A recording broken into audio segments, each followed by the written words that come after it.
ஆண்டவரும் இரட்சகருமாகிய இயேசு கிறிஸ்துவின் அன்பான நாமத்தினாலே உங்கள் ஒவ்வொருவரையும் வாழ்த்தி, இந்த புதிய நாளிலும் தேவனுடைய ஜீவனுள்ள வார்த்தையின் மூலமாய் உங்களை சந்திப்பதிலே நான் கர்த்தருக்குள் மகிழ்ச்சி அடைகின்றேன். ஏசாயா 58:11.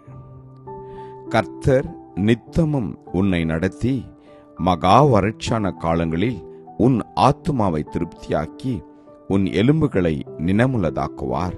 நீ நீர்ப்பாய்ச்சலான தோட்டத்தைப் போலவும் வற்றாத நீரூற்றைப் போலவும் இருப்பாய். Isaiah 58:11.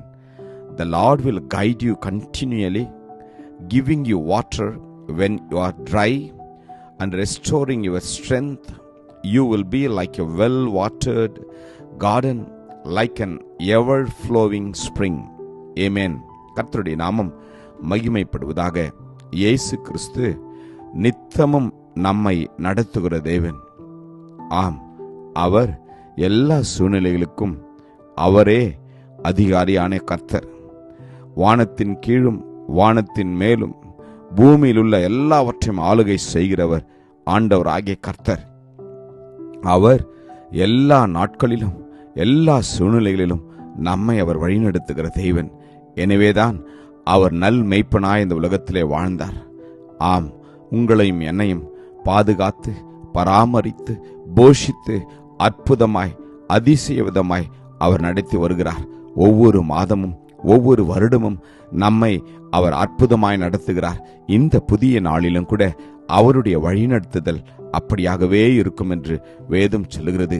அது மாத்திரமல்ல, உங்களுடைய வறட்சியான காலங்களிலே நம்முடைய ஆத்துமாவை அவர் திருப்தியாக்குகிறாராம். நீங்களும் நானும் ஆத்துமாவிலே சோர்ந்து போகின்ற பொழுது அவருடைய பிரசன்னமும் அவருடைய வார்த்தையும் உங்களையும் என்னையும் தேற்றுகின்றது. ஆம், நம்மை அவருடைய வார்த்தை மாத்திரமே திருப்தியாக்க முடியும். உலகத்தில் உள்ள எல்லா விதமான வேதனைகளும் பாடுகளும் நமக்கு இருந்தாலும் கர்த்தர் உங்களையும் என்னையும் தன்னுடைய வார்த்தையினால் அவர் திருப்தியாக்குகிறார்.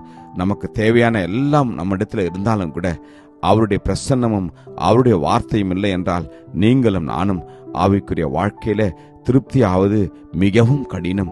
ஆம், அவர் இந்த நாளிலே உங்களையும் என்னையும் அவர் அப்படியே செய்ய போகின்றார். நாம் நீர்ப்பாய்ச்சலான தோட்டத்தைப் போலவும் வற்றாத நீரூற்றைப் போலவும் எப்பொழுதும் இருப்போமா?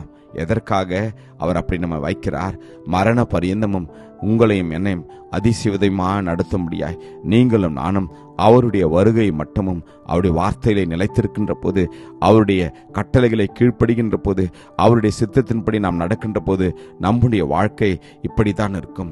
எப்பொழுதும் நீங்களும் நானும் பச்சையான ஒலிவ மர கன்றுகளைப் போல நாம் இருப்போம். காரணம், அவரில் நிலைத்திருக்கிறபடியினால், அவர் நம்மை வழிநடத்துகிறபடினால், அவரோடு கூட நீங்கள் நானும் ஐக்கியப்பட்டு இருப்பதினாலே அவர் அப்படியே செய்வார். நம்மை சத்திய வழியிலே அவர் நடத்துவார், நித்திய வழியிலே நடத்துவார், நீதியின் வழியில் நடத்துவார், செம்மையான வழியிலே நடத்துவார். மாத்திரமல்ல, நம்மை அவர் சமாதான வழியிலே நடத்துவார்.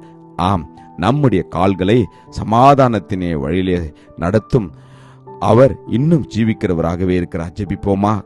கிருபையும் இரக்கம் நிறைந்த நல்ல தகப்பனே, எங்களை அப்பா எப்பொழுதும் அற்புதமாய் வழிநடத்துகிற தெய்வமே உமக்கு நன்றி அப்பா. ஒவ்வொருடைய ஆத்துமாக்களை நீர் இந்த நாளிலே திருப்தியாக்குவதற்காக உமக்கு நன்றி. ஒவ்வொருவரும் ஆசீர்வதியும் இயேசுவின் நாமத்திலே ஜெபிக்கிறோம் ஜீவனுள்ள நல்ல தகப்பனே. ஆமேன். God bless you. Jesus loves you. Amen.